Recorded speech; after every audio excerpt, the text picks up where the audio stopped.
Tinujević, Noturno, odlomak.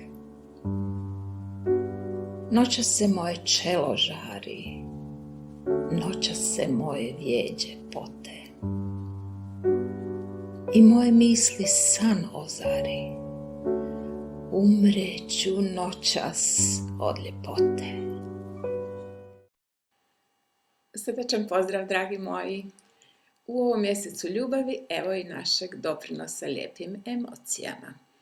Pripremili smo još jednu ljubavnu pjesmu, ali ovaj put moju autorsku. Uz prekrasnu ljubavnu pratnju ja recitiram svoje stihove. Molimo vas da nam napišete kako vam se dopalo, a mi vama želimo isto što i nama.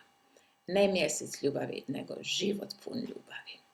Da svaki dan budete bezgranično voljeni i da bezgranično volite. I tako uvijek.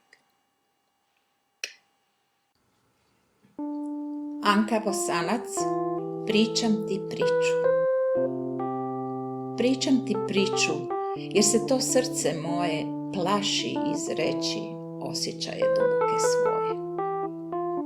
Pričam ti priču, jer skupiti hrabrost želim, da tajne osjećaje svoje s tobom naglas podijelim.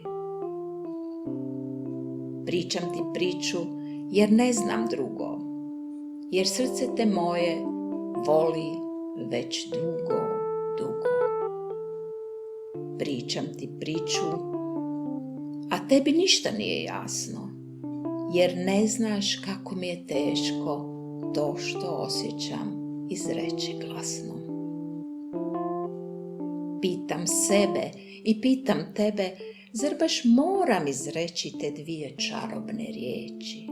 Zar nema načina drugog? Slušaj me srcem, to te molim. Gledaj me srcem, a ne okom golim. Slušaj me srcem i bit će ti potpuno jasno da te istina